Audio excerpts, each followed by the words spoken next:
It is often hypothesized that the true cellular and metabolic magic of an intermittent fasting protocol is its ability to mimic the underlying longevity mechanisms of caloric restriction without the restriction part. However, could the scientific community have been hypothesizing it all wrong this whole time? And is there a chance it wields some independent influence that we just don't fully understand?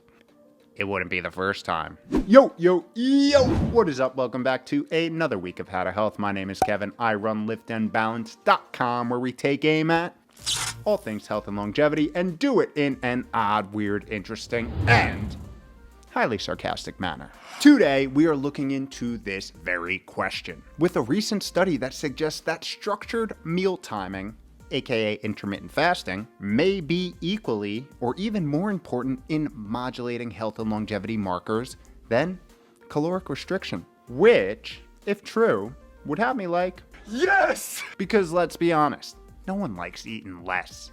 So we'll start off with a brief background of caloric restriction versus intermittent fasting, talk about what researchers may have been overlooking this whole time in their comparative analysis, then dive into this new research and see if it holds water, and what leaks still exist, because something's always leaking. Finally, as always, we will finish up with some potential ways to translate this into a real-life, everyday strategy. Oh, and we'll do it with GIFs, memes, and movie clips, because why the hell not? First, caloric restriction versus intermittent fasting. The difference. At their most basic definitions, caloric restriction is chronically eating less, consuming less energy for a predetermined period of time. I don't know, maybe for something like a 6-week belly fat blast program. Sound familiar? And on the flip side, intermittent fasting is the very loose terminology used to describe partitioning one's daily, weekly, and even monthly feeding fasting regimens, focusing primarily on the when and how long you eat rather than the how much you eat. In other words, not restricting the quantity, only the window in which you consume that energy. And that was just a high level. We have much more elaborate deep dives on these two topics on the fully loaded 50+ video Fasting 101 playlist, which I'll link up here and also in the show notes below.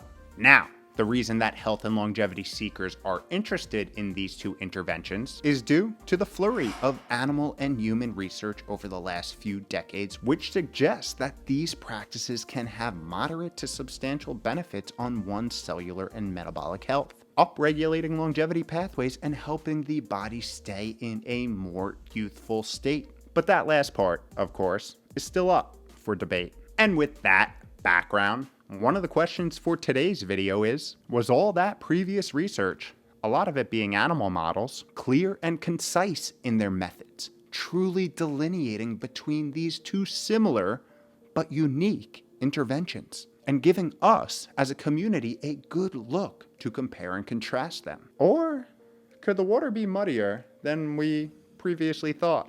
Let's take a gander, why don't we? Overlooking the overlap.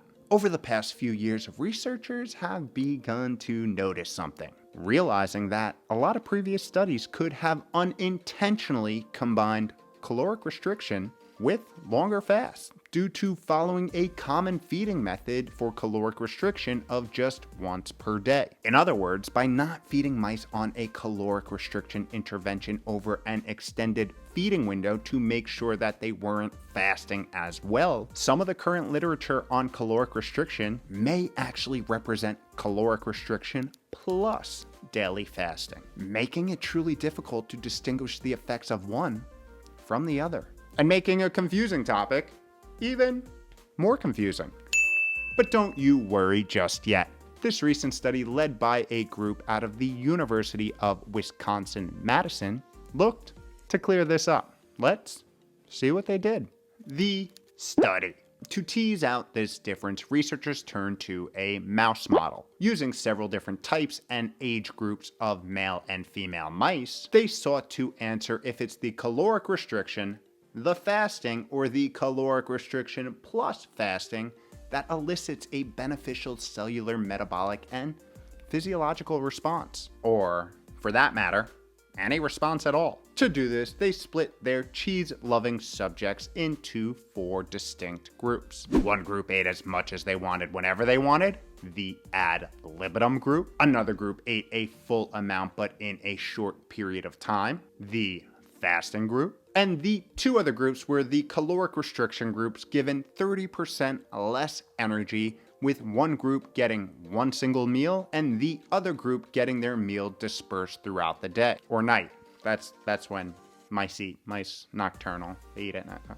Semantics. This meant that some caloric restriction mice had a long daily fast, while others ate the same calorie-reduced diet but never fasted, which is a key difference from many of the previous animal caloric restriction studies. So, what'd they find? Well, it just so happened to turn out that many of the benefits originally ascribed to caloric restriction alone, things like better blood sugar control, more optimal use of fat stores, protection from frailty and old age, and increase in lifespan, seemed to require a fasting protocol as well, as mice who ate fewer calories without fasting did not see, especially to the same extent, the expected positive changes. You don't say. And in this model, fasting without CR was shown to be just as beneficial and, in many cases, more beneficial in improving insulin sensitivity, reprogramming the mice for better metabolic flexibility, or the ability to transition into a fat-burning state more dynamically, and with markers for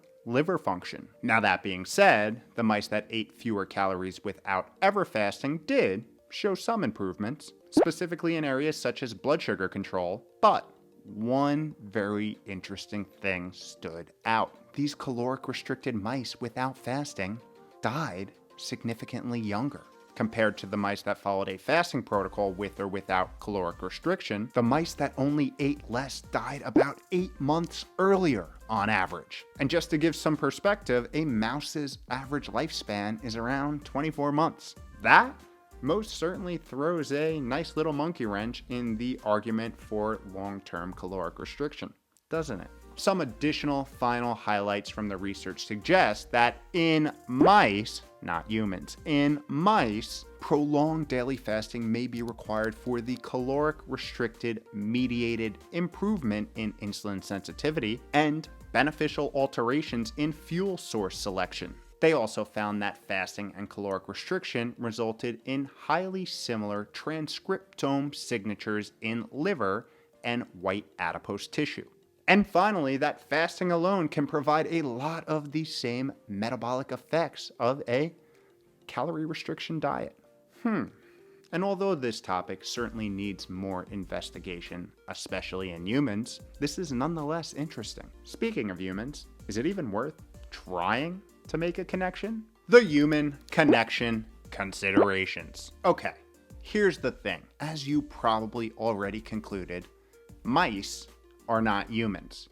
Wait, what? Although some humans are rats. I stole that joke, but I always like to throw it in there. What previous research has taught us is the data between these 2 organisms does not translate one for one, or many times even at all. In fact, just to add a little perspective, a 12-hour fast in mice, because they're small, is equivalent to a few days in us humans. So that, in and of itself, drastically sways any one-for-one comparison, especially on this topic. We use mice because they allow us to set up highly controlled environments in which we can gain valuable insights into how certain cellular pathways work in a somewhat similar organism. Which brings me to my next point. We humans are out of control. Okay, you know what? Let me rephrase. We cannot be easily controlled. A lab environment is not real life. And if you've learned anything on this channel over the past 3 years, I hope it is the fact that the environment that we are consistently in is a huge modulator of our health. It's tough enough to conduct a controlled experiment in humans for a few days, let alone a lifetime. And when we add our constantly changing environment and other unique lifestyle variables into the equation, it leaves us kind of scratching our head. knowing that it's likely that a strategic fasting protocol can modulate our health in beneficial ways, but having very little insight into the minimum effective dose to make a difference, especially across various demographics, ages, and health conditions. A black box at its finest. And in reality, it's quite possible that we may never truly know how intermittent fasting and caloric restriction affect humans in terms of extending health span and lifespan.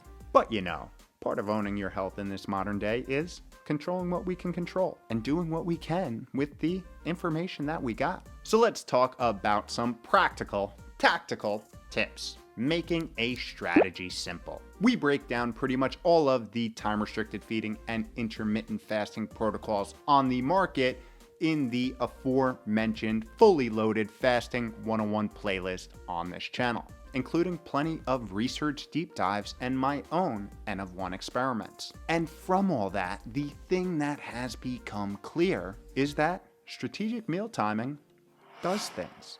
However, to what extent? As you know, often comes down to one's unique lifestyle variables and current health status. Translation, everyone's situation is different. And that, my friends, is what makes owning your health so important. Because research suggests that breaking our daily feeding into strategic and consistent windows can, and many times does, have beneficial cellular and metabolic effects. We're talking glucose stabilizing, insulin sensitizing, sirtuin activating, autophagy stimulating, stem cell reawakening, inflammation lowering, fat adapting effects. And getting a little tactical, to date, with the data that we have, it seems like a daily 16-8 protocol, 16 hours of fasting, 8 hours of feeding, is a solid place to start, as it tends to check the doable, sustainable, and effective boxes for the majority of the population, especially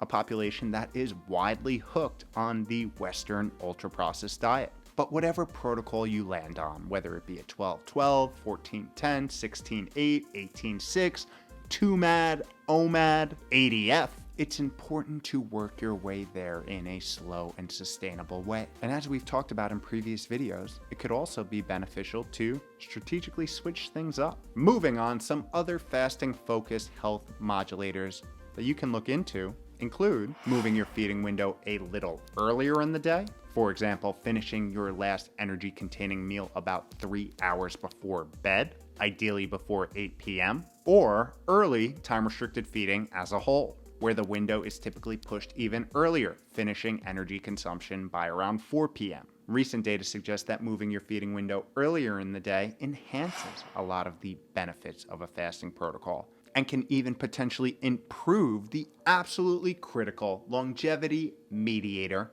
sleep quality. And we did a deep dive on some really cool new human research on the topic here. Lastly, throwing in a little bit of a longer fast here and there is another potential lever to pull, as research suggests that a little bit of a longer fast, typically 36 plus hours in humans, can activate and enhance different longevity pathways, such as the nutrient sensing cellular protecting pathway, AMPK, or the DNA protecting and repairing family of sirtuin enzymes, and our in-house cellular recycling program, autophagy. I like to personally add a 24 to 40 hour fast once a week, but you can do monthly, quarterly, or not at all. Again, this is an area where we truly have very little insights into what the optimal protocol is. So if you explore this, always talk to your doctor and slowly work your way there. In the end, the combination of protocols are rather limitless. And as you know by now from all of our other powwows, everyone's perfect protocol is different. So find what works for you. And if you need a little extra support, you can join our weekly challenges in Patreon, where we as a group implement longevity-focused sustainable change, habit by habit, getting healthy from the inside out. If you're interested in that, all the links will be in the description below. And here's the thought. As we wait for more conclusive data, it may be worth ditching the restrictive diet and exploring how you can eat more strategically instead. Because I don't know about you, but I have yet to hear about a 6-week belly fat blast that can modulate one's health over the course of years to decades. Probably because it wouldn't end well for your health or your pockets. Don't ask me how I know. That's got it.